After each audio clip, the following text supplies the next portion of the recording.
안 맞는 세상 그동안 밖으로 드러나지 않았던 취업의 비밀을 알려드립니다. 취업비사! 안녕하세요. 청명입니다. 반갑습니다. 자, 오늘 함께할 세 분 소개해드립니다. 김성우 실장님, 이상원 팀장님, 김승택 부장님 나오셨습니다. 반갑습니다. 반갑습니다. 안녕하세요. 반갑습니다.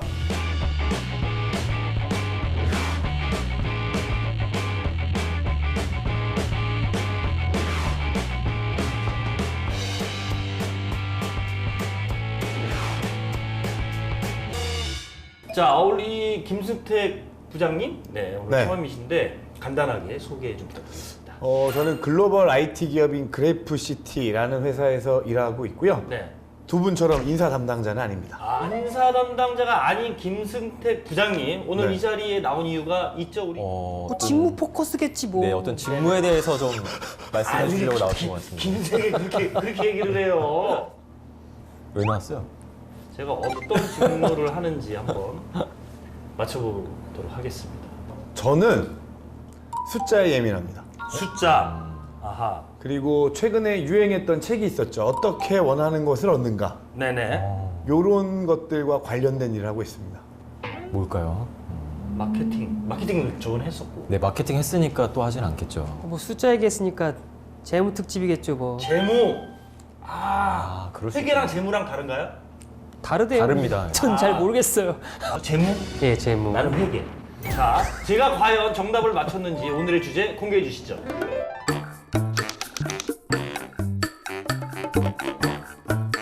네, 안녕하세요. 캠퍼스 특파원 이규원입니다. 오늘은 영업 직무에 대해 알아볼 건데요.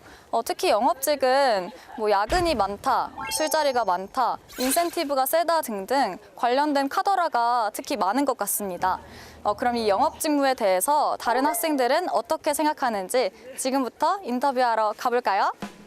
영업직은 무슨 일을 하는 직무라고 생각해? 영업직은 사람을 상대로 제품을 판매하는 일? 영업 직무 자체는 뭔가 사람들의 잠재적인 고객이 될 수 있는 사람들의 뭔가 니즈를 파악해서 그거를 상품을 파는 직무라고 생각을 해요. 말씀하신 것처럼 고객을 만나서 제품을 판매하는 일도 하고요. 그 제품을 고객한테 어떻게 전달할까를 기획하고 연구하는 것도 같이 하고요. 세일즈맨이랑은 좀 다른 거죠? 그 사람이 거의 그 사람이라고 보시면 돼요. 그 야쿠르트 아줌마도 영업직인가요? 그럼요. 그분은 자영업. 아니, 전문적으로 들어가면 그렇게 되는데요. 예. 네. 개인 어쨌든 사업자. 하는 일은 어쨌든 영업.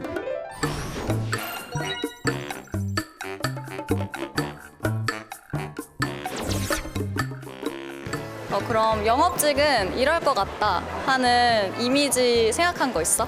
영업직은 아무래도 발로 뛰는 이미지? 직접 사람들을 찾아가서 제품을 소개하고 뭔가 술을 좋아하고 말을 잘하고 좋은 인상을 가지고 있고 사람을 좋아한다? 사람을 잘 대한다?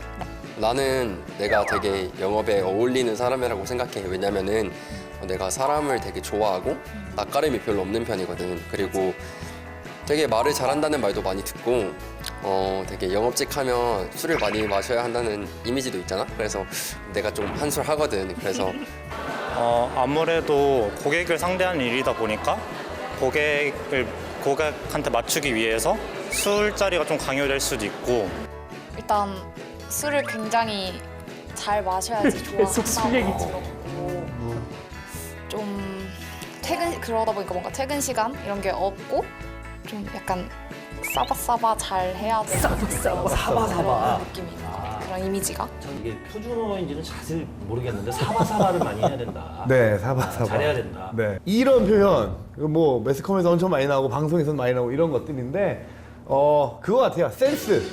고객이 어떻게 원하는 것들을 내가 빨리 잘해줄 수 있는가. 그러니까 낮게 얘기하면 사바사바고요. 좋게 얘기하면 센스고 고객이 필요로 하는 걸 제때 시적절하게 제공한다. 라고 표현할 수 있을 것 같아요. 기분이 좋으면 영업을 잘하는 거고 사바사바 했는데 불쾌하면은 그건 영업을 못하는 거고. 그럴 수도 있죠. 그렇네요. 네. 그 영업사원들한테 되게 충격적인 얘기 중에 하나 있어요. 뭔데요? 이성으로 검토하고 감성으로 구매한다. 아무리 이성적으로 이걸 사야만 되는데 나한테 팔러 오는 영업사원이 마음에 안 들면 다시 보게 된다는 거죠. 감성이 중요하네요. 감성 중요.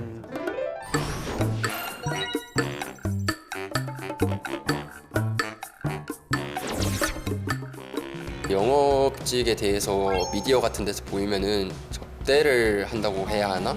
그런 장면이 되게 많이 나와.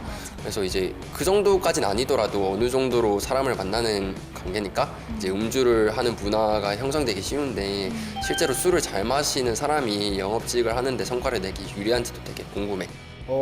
부정은 할 수 없습니다. 왜냐면 술자리 같은 경우에는 업무 이외 자리라고 보시면 되니까요. 네. 내가 만나는 그 고객의 업무 이외에 다른 얘기들 하면서 좀 친해질 수 있거든요. 근데 친해지다 보면 영업에 관련된 정보들도 알게 되고 그러다 보면 영업에 도움이 되는 건 확실한 사실입니다. 사람이 하는 일이니까. 그럼요. 네. 아까 그 구매의 감성을 그렇죠. 거기서 그렇죠. 끌어낼 수도 있겠네요. 구매 감성. 우리 김숙태 부장님. 네. 제가 주량이 어떻게 보기에는 되세요? 예. 말술처럼 보이는데 실제 주량은 소주 반병 정도. 진짜로? 네. 근데 넘어본 뭐 적은 없어요? 더 먹는 적도 있죠. 필름이 대부분의 분들이 저를 아시는 분들은 제가 안 취하길 바라세요. 왜요? 왜? 안 취해도 그냥 만취하신 분들처럼 재밌게 놀기 때문에 제가 취하면 오히려 이 큰 몸을 어떻게 처리할 수가 없어서 제가 막 먹기 시작하면 그만 먹어라고 이렇게 말려주십니다. 말술이 아니구나. 네. 어쨌든 술을 못 마셔도 영업은 할 수 있다. 네, 맞습니다. 그런 말씀을 하셨고 그 김수태 부장님은 술을 잘 못 드신다고 그랬는데 네. 그러면은 그 뭐 이렇게 대체 센스가 필요하지 않을까요? 중간 중간에 연락을 좀 자주 드리는 편이에요. 그리고 기프티콘 같은 거. 평소에. 네. 그리고 생일인데 예전 같았으면 생일이니까 같이 한잔 하시죠가 됐을 텐데 요새는 생일이면 빨리 집에 가서 가족들이랑 맛있게 드세요라고 치콜 세트 같은 거 보내요. 깨톡으로. 네. 어허. 그리고 뭐 멀리 장거리 외근 다니신다거나 이런 일 있으면 비타오백 같은 거 이렇게. 감성을 딱 건드리시네요. 센스가 아주 있으시죠. 좋죠. 근데 그거는 사실은 좀 뒷단의 얘기고 그 앞단에는 인터뷰를 많이 해요. 지금 저희 이렇게 얘기하는 것처럼 왜 이 회사에서 이런 걸 구매하려고 보시는 건지.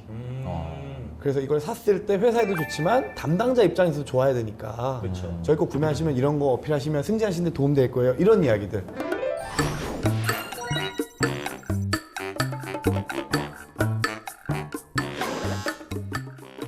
그럼 영업 직무에 필요한 역량은 뭐가 있을까? 영업직은 아무래도 사람을 상대하는 일이다 보니까 사람을 상대할 수 있는 사회성 같은 게 제일 중요할 것 같아. 아무래도 낯선 사람들을 많이 만나야 된다 보니까 말을 잘하는 게 좀 중요할 것 같긴 해. 말을 잘한다기보다 뭔가 사람을 잘 대하면서 되게 신뢰감 있게 말하는 게 중요하다고 생각해. 이게 되게 나의 편견일 수도 있는데 영업직에 어울리는 사람은 일단 외향적인 사람이라고 생각하거든. 처음 보는 사람 앞에서도 신뢰를 줄 수 있고 그런 말을 잘하는 사람? 안 어울리는 사람을 생각해 보자면 그 정반대로 되게 이제 범생이 같은 사람 있잖아. 되게 앉아서 공부만 한다든가 뭔가 자기 할 일은 잘 할 수 있지만 뭔가 사람 간의 이제 그런 의사소통 스킬이 부족하다 할까? 물론 사람들 만나서 대화하고 낯가림 안 하고 좋은데요. 네. 영업은 어쨌든 세일즈맨이잖아요. 그렇죠. 세일즈맨은 숫자를, 매출을 불러일으켜야 되는 직무거든요. 네. 그래서 숫자에 대한 감각이 있어야 돼요. 숫자에 대한 감각이 있어요. 이 제품을 가지고 얼마를 어떻게 벌어올 것인가. 그게 사실은 더 큰 감각인데 네네. 지금 말한 친구들 보면 대부분 말을 좀 잘하는 친구들이에요. 네. 그러다 보니까 저런 쪽에 좀 더 편견이 있는 것 같고 아. 오히려 연구에서 이 숫자에 대한 감각들 그리고 시장에 대한 분석들 이런 걸 더 잘하는 사람들이 영업 현업들이 봤을 땐 이 친구 영업 되게 잘하겠다라고 판단할 수 있는 핵심 역량 중에 하나가 될 수 있습니다.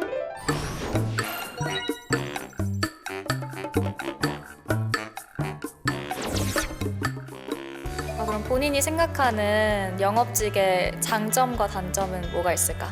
일단은 영업직을 하면 되게 다양한 사람들을 만날 수 있잖아. 그래서 뭔가 인간관계 부분에서 많은 것을 경험하고 또 거기서 많이 배울 수 있는 게 최고 장점인 것 같고 그리고 단점을 하나 두 개 뽑으라면은 되게 일단 영업직은 성과 위주라는 생각이 많이 들어. 그래서 되게 업무적으로 스트레스를 많이 받을 수도 있다 생각해. 그리고 성과가 낮으면 또 돈도 많이 못 벌겠지? 그런 것도 다 단점이라고 생각하고 장점이라고 하면 영업사원은 외근이 많잖아요. 그리고 좀 그래서 자유성이 좀 있어요. 일할 때. 시간을 내가 좀 움직일 수 있는 자유성이 있고 단점이라고 하면 인터뷰에서 학생들이 얘기한 것처럼 실적에 대한 압박. 그리고 때로는 그 실적이 나의 급여를 결정할 때도 있고요. 아, 그렇군요. 네, 그런 부분들이 단점이자 스트레스이자 그 보상 패키지를 설계할 때 특히나 영업직 같은 경우에는 의도적으로 기본급을 낮추고 좀 인센티브를 더 크게 포션을 가져가는 경우도 있고요. 그런 경우도 있고. 예. 그리고 근데 인사팀 입장에서 보면은 재밌는 게 영업하시는 분들 제일 많이 하는 얘기가 저 사람 착해. 그럼 이 사람이 정말 인성적으로 착한 게 아니라 숫자가 실적이 높을수록 착한 거예요. 숫자가 낮으면 이 사람은 인성이 착하더라도 못된 사람이에요. 실적이 착한 거구나. 숫자가 인격입니다. 예, 숫자가 인격이더라고요.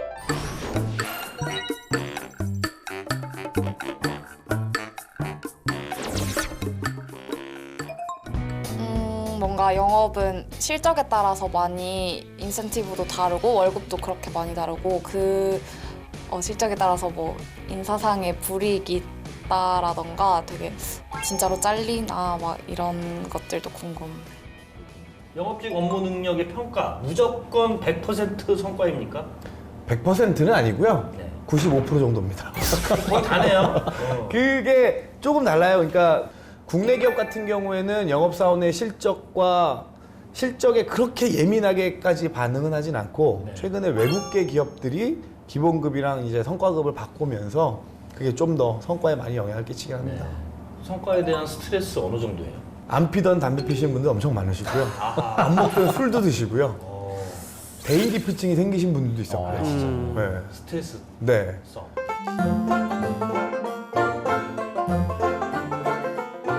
영업직을 뽑을 때 취준생의 어떤 경험을 그 직무 경험으로 인정을 해줄까?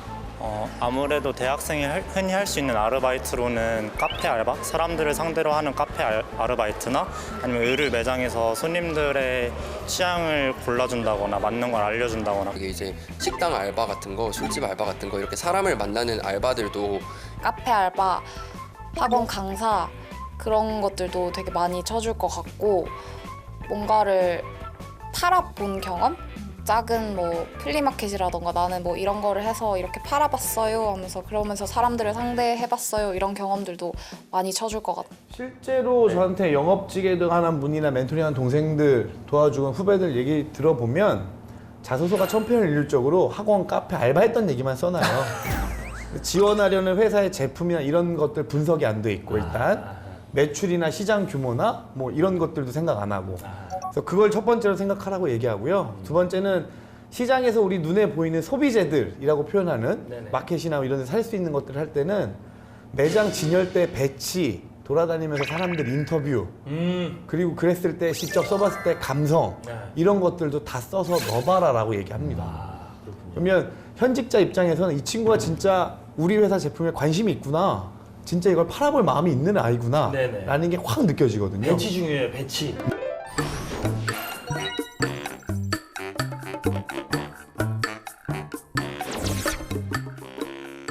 그 면접을 볼 때 면접관께서 이제 이 제품을 나한테 직접 팔아봐라 이런 식으로 즉흥적으로 면접을 본다고 들었는데 그런 일이 진짜로 있는지. 처음 직장 면접 갔을 때 제가 팔았던 건 무형의 교육 서비스였어요. 강의.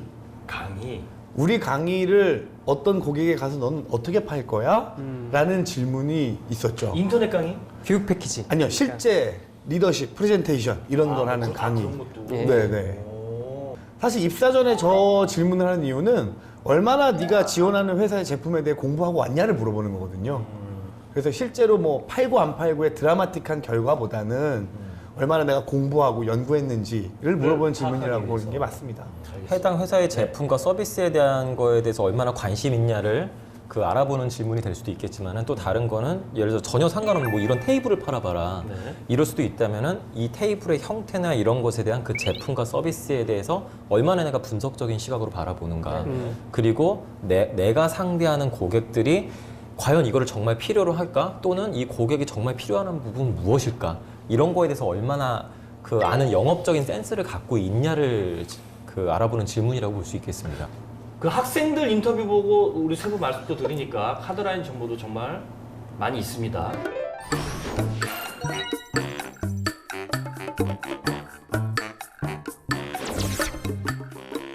이렇게 가짜와 진짜 정보가 섞여 있다 보니까 취준생들이 취업 준비하는 게 여간 힘든 게 아닙니다. 또 힘들어. 그래서 오늘도 저번 주에 이어서 멘토와의 시간을 마련했는데요. 영어방 멘토님과 영어방 꿈나무 취준생님들 나와주시기 바랍니다. 학생들끼리 이야기할 때 얘는 영업 정말 잘할 것 같아라고 하는 애들 있죠. 그리고 술 마실 때도 항상 분위기가 밝고 네. 대인관계도 좋고 커뮤니케이션 좋으니까 영업을 잘할 거라고 생각하잖아요. 그쵸. 근데 현장에서는 실제로 그렇지 않아요. 고객을 상대해야 되는데 고객이 항상 내 의견에 오케이를 할 사람은 없거든요. 그러면 항상 나에 대해 가지고 불만들을 또 말씀하시고 자기에 대한 불만, 자기에 대한 거절이라고 생각하는 경우가 많이 있어요. 스트레스 내성 관리까지 잘할 수 있는 사람이 가장 중요하다고 생각해요. 안녕하세요. 안녕하세요, 재우 씨. 네, 저는 네. 미래의 영업왕을 꿈꾸는 영업 꿈나무 심재후라고 합니다. 제가 도움을 많이 드릴 수 있겠어요. 저는 삼성화재에서 먼저 시작을 해서 세계산업 6개 회사에서 10년 동안 영업을 해왔거든요. 교육 쪽에서도 영업을 해왔고 헬스케어 쪽에서 특히 영업을 많이 했어요. 영업 직무마다의 차이들이 있는데 그 차이들을 제가 잘 말씀드릴 수 있을 것 같아요. 네, 알겠습니다. 잘 부탁드릴게요. 네. 네. 이게 뭡니까? 그냥 가시면 어떡해요? 멘토 검증 테스트. 영업인이 갖추어야 할 역량에는 많은 것들이 있는데요. 통상적으로 첫 번째 적극성, 추진력, 두 번째 소통 능력과 세심함, 세 번째 스트레스 내성, 네 번째 성과에 대한 목표의식, 다섯째 꾸준함과 성실함으로 나눠볼 수 있습니다. 보이네요. 영업인의 기본 자질을 바탕으로 오늘은 특별히 멘토님의 목표의식과 경청 능력을 검증해보고자 합니다. 불안합니다. 미션, 멘티가 본문을 읽을 동안 영업이라는 제시어가 몇 번 나온지 파악하고 자유투 10점을 획득하세요. 5번 던질 수 있습니다. 이게 영업이랑 무슨 관계예요? 정말 어이가 없는데. 그걸 시키면 해야 되는 게 영업이니까요. 그렇죠. 해봅시다. 네. 제가 본문을 읽어드리겠습니다. 네. 아직 안 읽었습니다. 이거 무효예요. 다시 할게요. 네, 자, 읽겠습니다. 네. 안 촉촉한 초코칩 나라에 살던 안 촉촉한 초코칩이 촉촉한 초코칩 나라를 보고 촉촉한 초코칩을 영업하고 싶어서 촉촉한 초코칩 나라에 영업하러 갔는데 촉촉한 초코칩 나라의 촉촉한 초코칩 문지기가 영업하러 온 안 촉촉한 초코칩을 보고 넌 촉촉한 초코칩이 아니고 안 촉촉한 초코칩이니까 안 촉촉한 초코칩 나라에서 영업해 라고 해서 안 촉촉한 초코칩은 안 촉촉한 초코칩 나라에 돌아가 촉촉해지는 미스트를 영업해서 마침내 촉촉한 초코칩이 되었다. 여기까지입니다. 제가 몇 개 넣을게요. 한 2개 넣으시지 않았어요? 3개 넣었어요. 오, 3개나 넣으셨어요? 연습 때보다 잘했는데. 네. 그래서 영업은 몇 번 나왔을까요? 4번 나왔죠. 정답은 5번입니다. 영업 접어야겠네요. 너무 넣는데 집중하셔가지고. 저 목표의식이 명확한 사람이라서 경청이 약했나 봅니다. 네. 네.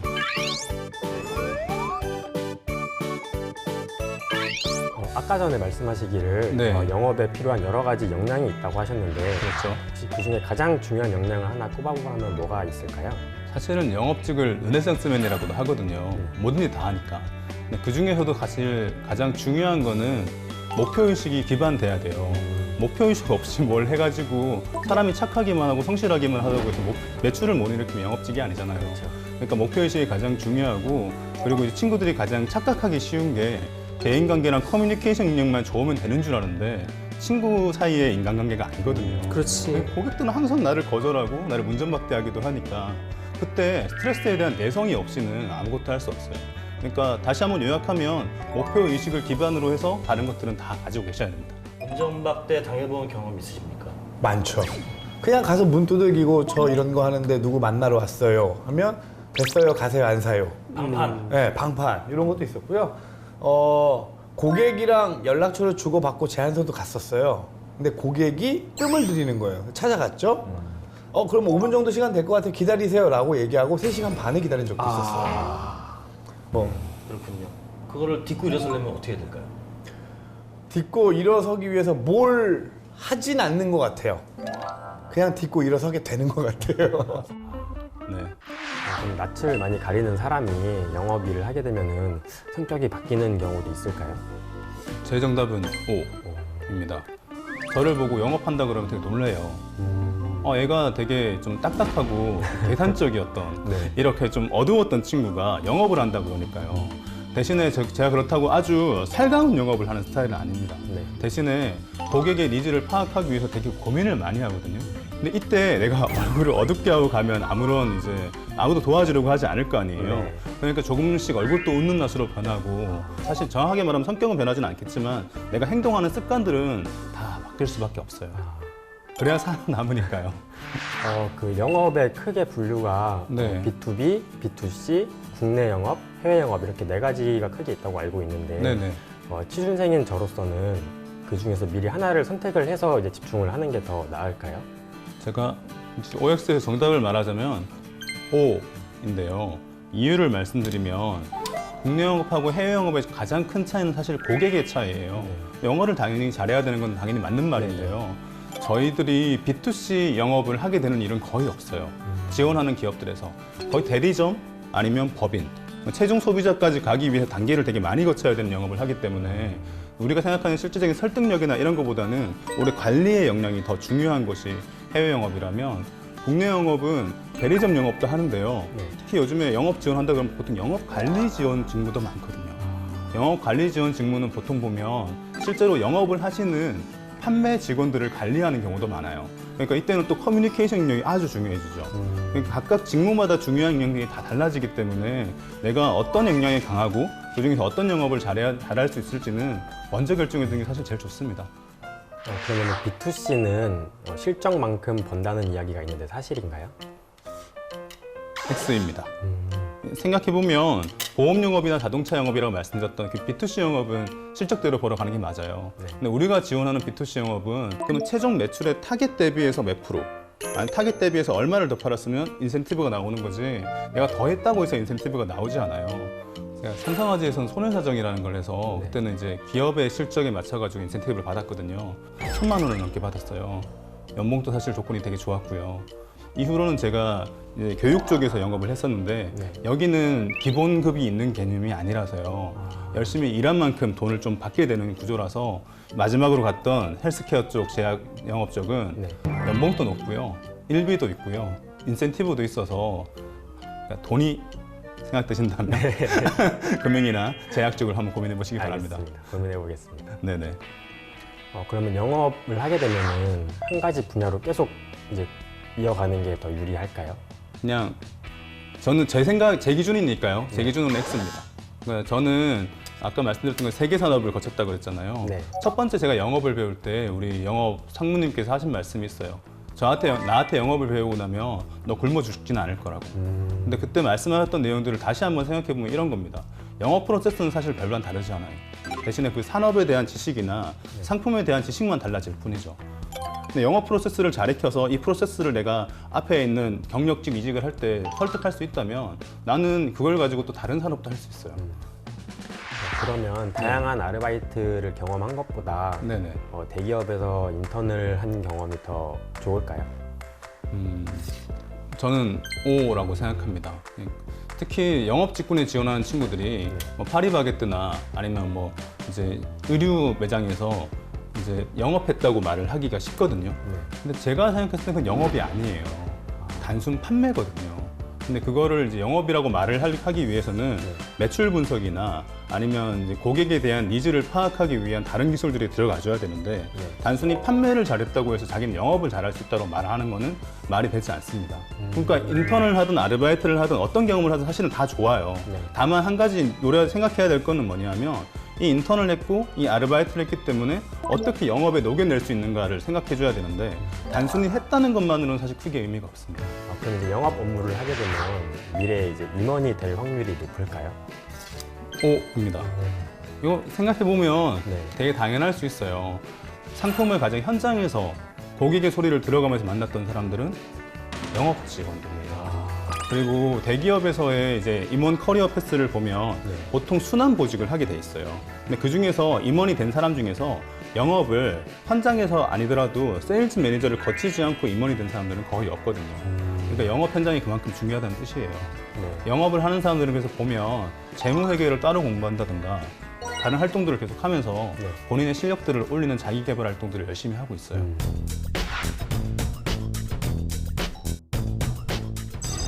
멘토님, 그럼 이거 제 자기소개서인데 네네. 어떤지 한번 평가 좀 부탁드려도 될까요? 알겠습니다. 네.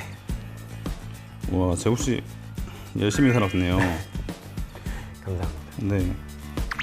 좋았던 부분이랑 나빴던 부분이 사실 공존해요. 뭐냐면 본인이 나름대로 해외 영업에 대해서 이해를 하려고 노력을 많이 했어요. 네. 그래서 해외 영업은 성격상 원거리로 이루어지는 업무가 많기에 서류가 모든 것을 증명해 줍니다. 하나의 제품이 공장에서 생산되어 해외에 선적되어 가려면 많은 구간을 거쳐야 합니다. 라고 말하고 난 다음에 뒤에 뭐 자기 관련된 업무 기준표를 만들었던 이야기를 쭉 적고 있는데 해외 영업 직무에 대해 가지고 정확한 직무 설명이 아니고요. 그래서 여기서 이제 다들 첫 번째 문장이나 두 번째 문장까지 읽고 난 다음에 읽지 않을 겁니다. 애는 해외 영업을 잘 모르는구나. 단순히 영어를 잘하는 친구구나. 이 정도밖에 되지 않으니까요. 지금 본인들은 회사에 들어가려고 하는 거잖아요. 그 나의 기준이 아니라 회사의 기준을 따라줘야죠. 내가 이렇기 때문에 내가 해외 영업이 적합합니다. 라는 단순한 논리라고는 전혀 설득시킬 수가 없습니다. 재호 씨, 네. 그래서 제 점수는요. 네. 50점입니다. 50점이요? 네. 50점 만점인가요? 아니 100점. 죄송해요. 점수를 이거밖에 못 줬어요. 근데 말씀하시는 거 들어보니까 네.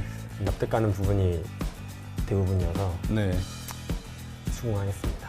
뭐 스펙이나 이런 것들에 대한 스트레스는 조금 버리셔도 될 것 같아요. 정확하게 직무에 대한 해석, 그리고 본인이 쌓아왔던 경험을 연결해가지고 한번 100점으로 만들어가지고 꼭 한번 취업 잘해보시기 바랍니다. 알겠습니다. 정말 화이팅하고 응원하겠습니다. 네, 감사합니다. 다음에 술 한잔해요. 꼭 합격하시고 감사합니다. 필요한 거 있으면 연락 주세요. 네. 네, 감사합니다. 네.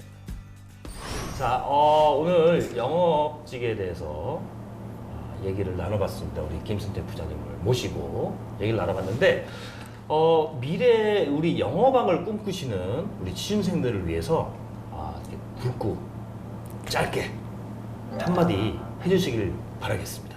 영어방이 되고 싶으시다면 숫자에 민감해져라 라는 말씀 드리고 싶습니다. 숫자에 민감해져라. 이유가 무엇일까요? 뭐 기획이든 분석이든 관리든 결국엔 다 숫자로 하는 일이거든요. 그래서 거기에 내가 얼마만큼 예민하게 반응할 수 있고 숫자들 사이에서 내가 뭔가 아이디어를 인사이트를 찾아낼 수 있다면 그게 진짜 진정한 영업으로서 자세가 아닌가 그렇습니다. 라는 생각이 듭니다. 정말 키포인트를 말씀해 주신 것 같아요. 이게 뭐 영업직뿐만이 아니라 이렇게 모든 사람이 살려면은 항시 계산을 때려봐야 되거든요. 네, 계산을 해야 됩니다. 예, 숫자 정말 중요한 것 같습니다. 좋은 말씀 너무 감사드립니다. 네.